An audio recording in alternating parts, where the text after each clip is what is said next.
Au nom du Père, du Fils et du Saint-Esprit. Amen. Mes frères et sœurs, nous célébrons aujourd'hui Sainte Cécile de Rome. C'est la sainte des musiciens, la sainte des chantres, des chanteuses, des choristes.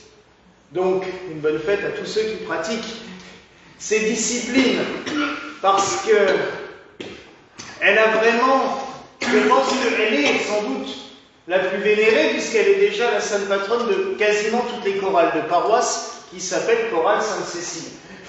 Notamment en Alsace, puisqu'on a même l'Union Sainte-Cécile qui regroupe toutes les chorales. Pourtant, on ne peut pas dire que sa vie ait été festive, joyeuse. Je me souviens, moi, étant enfant, des fêtes de Sainte-Cécile, où c'était, la chorale sortait ses plus beaux chants, ses plus beaux cantiques. Généralement, ça tombait aussi avec la fête du Christ-Roi chez les Romains, puisque c'est le dernier dimanche de novembre. Donc on solennisait Sainte-Cécile et on sortait toujours les plus belles pièces liturgiques, comme le Cantantibus Organis, qui est un hymne à 4 voix qui est chanté en Alsace pour Sainte-Cécile notamment. Donc c'était toujours très festif. Or, la fin de Sainte-Cécile n'a pas été ce qu'il y a de plus festif. Et quand on contemple son gisant tel que nous en avons une petite reproduction de la statue qui se trouve à Rome dans l'église Sainte-Cécile, on se rend bien compte que ce n'est pas un chant d'allégresse. Mais elle a eu une vie exceptionnelle.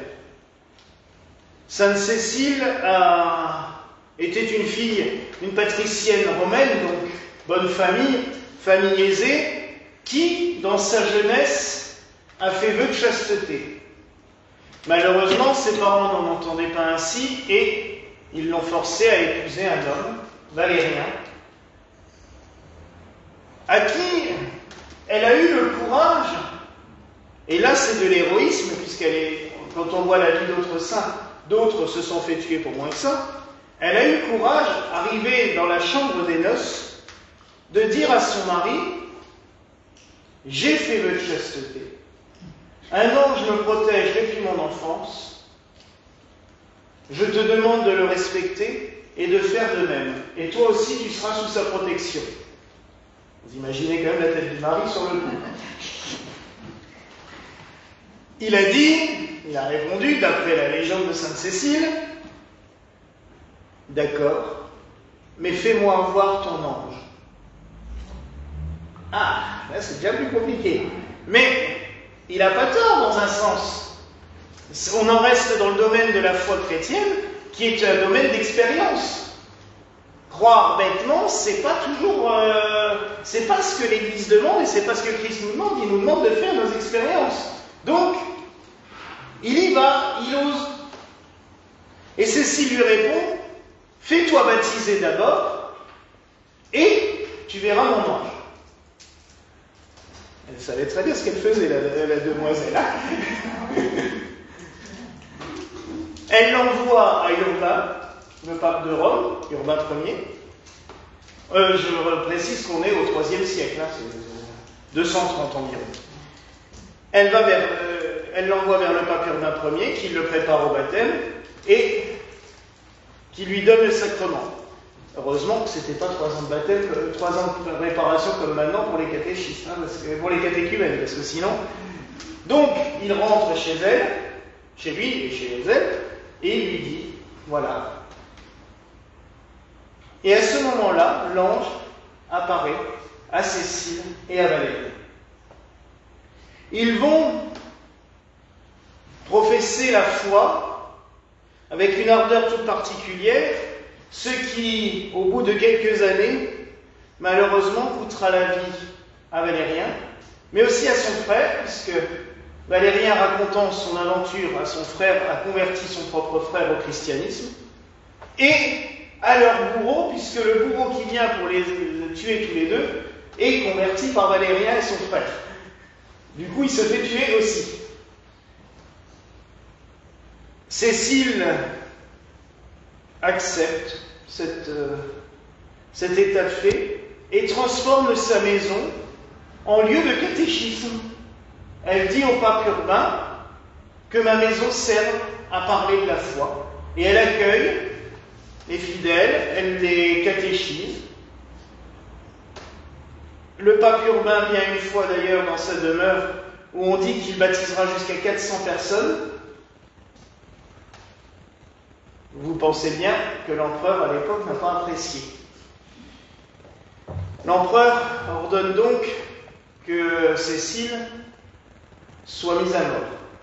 Mais elle est extrêmement connue. Elle est populaire. Comme elle fait beaucoup de bien, elle aide les pauvres, c'est une patricienne, ce n'est pas une vulgaire esclave convertie. Donc la tuer publiquement, impossible. Donc il va ordonner à un de ses sbires de prendre Cécile et de l'enfermer dans le sudatorium de la maison. C'était une maison aisée, donc ils avaient en fait leur petite terme à eux. Et le sudatorium et la chambre chaude. C'est-à-dire que c'était un bain de vapeur, un hammam. Et il ordonne de l'enfermer dans le hammam jusqu'à ce que mort s'en suive.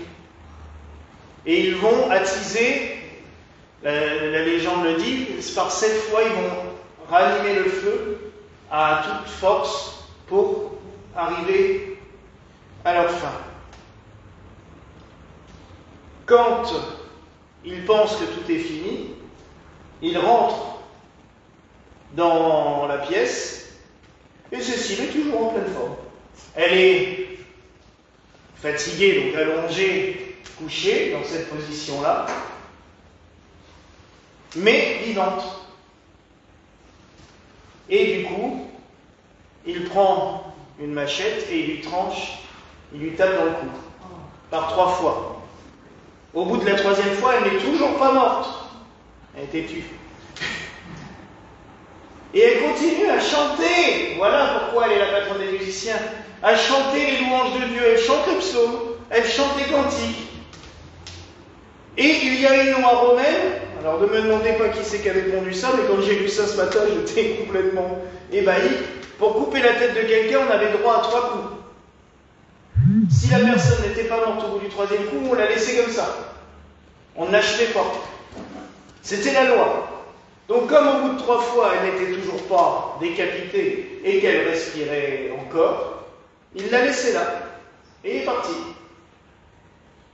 Donc, c'est les chrétiens qui sont arrivés et on dit qu'elle a agonisé pendant 3 jours.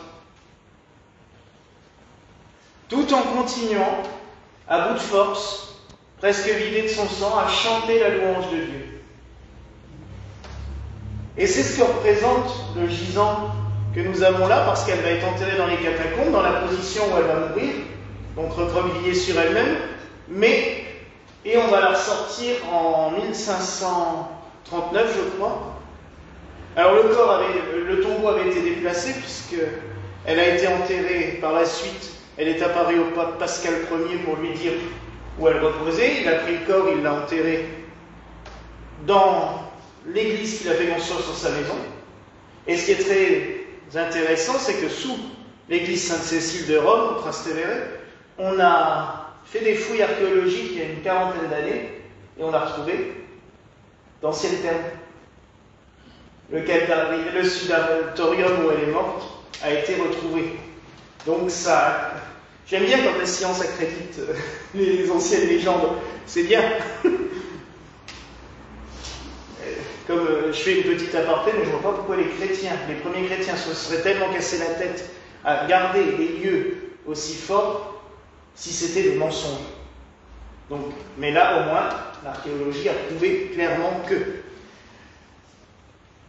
Donc, elle a été déposée dans le tombeau, et le tombeau a été réouvert en 1539.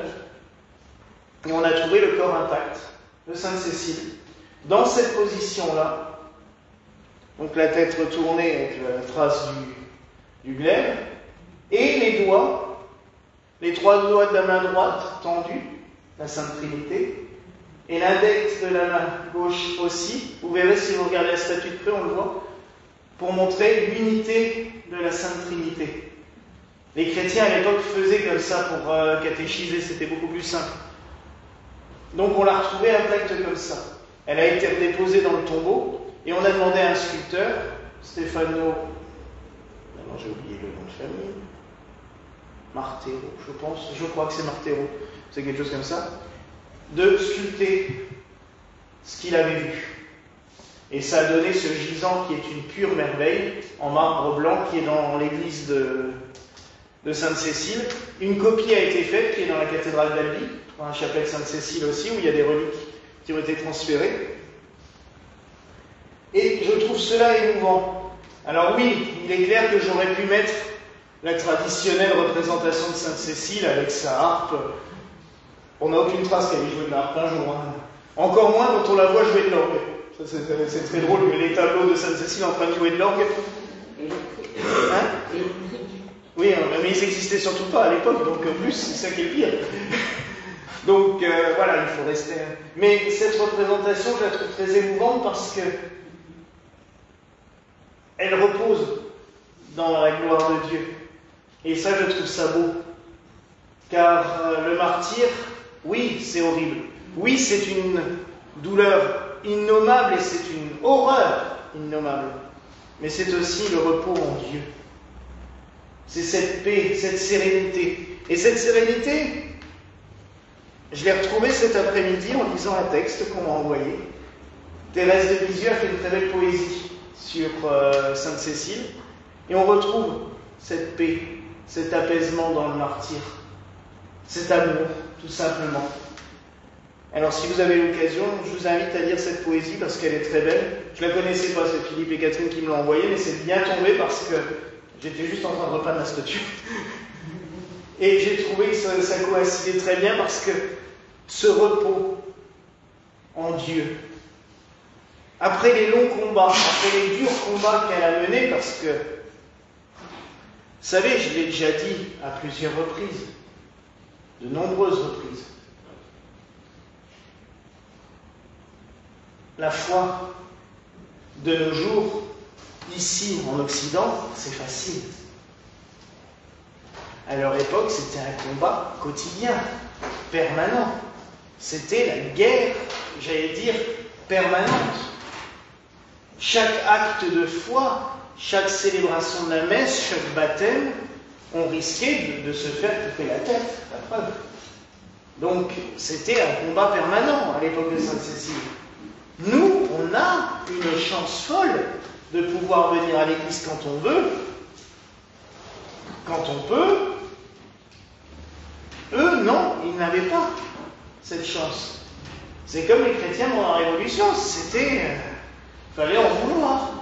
Donc, Sainte-Cécile peut nous apprendre justement cela aussi, à garder cette sérénité, et puis aussi demander à Dieu que après les longs combats de la vie, on puisse entrer dans ce repos, dans cette paix, dans ce repos que son gisant représente. Et enfin, comme je l'ai dit avant, toujours être ferme dans la foi, parce que la foi, elle ne s'accommode pas. Elle aurait pu très bien dire quand ils sont venus la faire... Parce que vous savez que les Romains proposaient toujours un deal. Hein. Vous pouvez, si vous faites un sacrifice au dieu païen, on vous épargne. C'est exactement le même deal que fait le mal avec les humains. Hein. Si tu m'obéis, je te donne tout ce que tu veux. Oui, non. Et là, c'est ce qu'elle a fait. Elle a dit non. Mais beaucoup auraient été tentés de le faire. Pour se protéger. On l'a vu, et on le voit à chaque guerre et tout. Il y a toujours des gens, et il ne faut pas les blâmer. La peur peut entraîner le désespoir et se dire, non, oui, je vais faire ce qu'il me demande parce que je n'ai pas du tout envie de mourir. Tout le monde n'a pas la vocation de martyr, je vous l'ai dit. Si ça se présente, qu'est-ce qu'on fera? Ça, j'en sais rien du tout. J'ai toujours dit que j'aimerais bien avoir le courage de le faire, mais j'en suis pas sûr du tout. Et personne n'est sûr de comment il pourrait réagir face à ça. La foi, c'est un combat. Et ce combat, il faut le mener avec force et vigueur. Donc demandons aussi à Sainte-Cécile, non seulement de nous donner le pouvoir de chanter les louanges de Dieu en permanence, même quand nous ne sommes pas bien. Vous remarquerez que c'est très beau aussi parce que Sainte Cécile nous apprend à chanter même dans les difficultés. C'est ce qui est arrivé à Thérèse aussi. Elle le disait dans l'histoire d'une âme que c'est moins elle avait la foi, puisqu'elle a eu cette nuit de l'âme, que moins elle avait la foi, plus elle composait de poésie, plus elle composait d'hymnes et de chants. Pour forcer sa foi à revenir. Et bien Sainte Cécile, elle nous montre cet exemple aussi. Je dirais que plus nous avons de problèmes, plus nous devrions chanter la gloire de Dieu. Déjà pour rappeler à notre mental qu'il gagne toujours, et puis aussi pour nous donner du baume au cœur, nous donner de la force pour avancer. Donc oui mes frères et sœurs, chantons les louanges de Dieu,